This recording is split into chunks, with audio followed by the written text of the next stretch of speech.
Veliký sezónsky pop.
ladies and gents, up to this point I was quiet so you can hear all the sounds the Model Y makes, or doesn't make. I'm returning a test car. I'm limited to 140 kilometers. Before they didn't limit the test cars, but now they did. I guess some people were speeding. It's legal in Croatia to drive 140. I'm gonna try summoning my review. I had a misunderstanding. I was picking up the car at 1. I thought I was supposed to return it at 2, but then they told me you can return it in 2 hours. He was referring to 2 o'clock, so it was a little bit misunderstanding. So I'm trying to come back, although I'm almost for 2 hours out filming review. Now, to some impressions of the Model Y performance, since I did drive the Model Y a long range. This car is made in Germany. The long range I've tested was made in China. Now, I love the Model Y.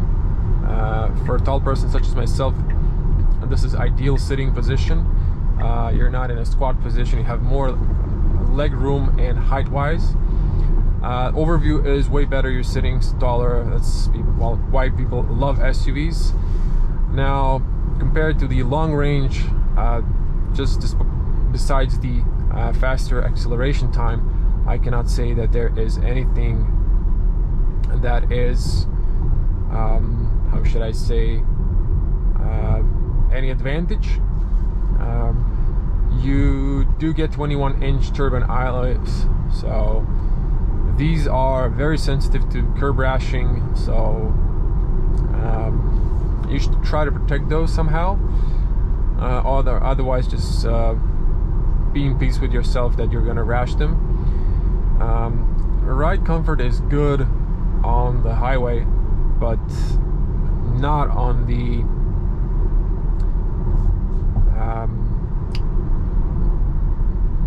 speed bumps, potholes, bad roads. In Croatia we have semi-bad roads. Sometimes they're good, sometimes they're bad, and you can feel all the bumps. It is really not comfortable, to be honest, on 21-inch alloys. I think the Model Y long range had 19-inch, if I remember correctly, and that was okay in my book. I would always personally go for a smaller tire dimension, but that is just me. Now, since I do need to return this car, since of the misunderstanding, I won't be going to the garage, and I won't be doing 0 to 100. There won't be point of view at night. Unfortunately, that's why I'm summoning everything in this one.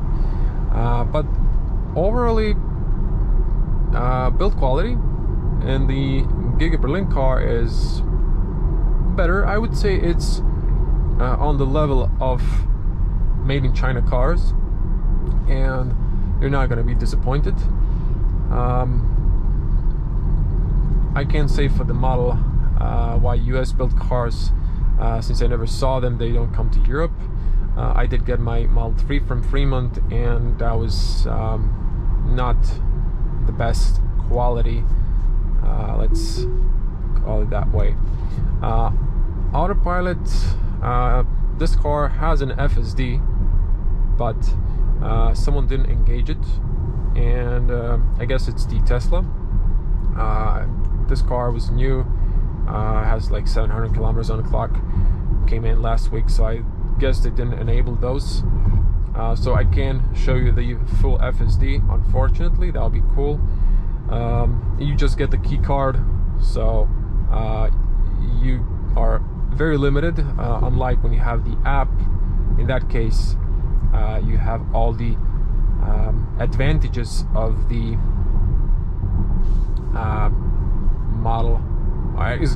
Tesla in general. You can experience more stuff that you can see through the app. I'm gonna wrap it here and coming back to the city. So that's it. If you're interested in the purchasing of the car, I would say, at least from my personal perspective, you don't need the performance car.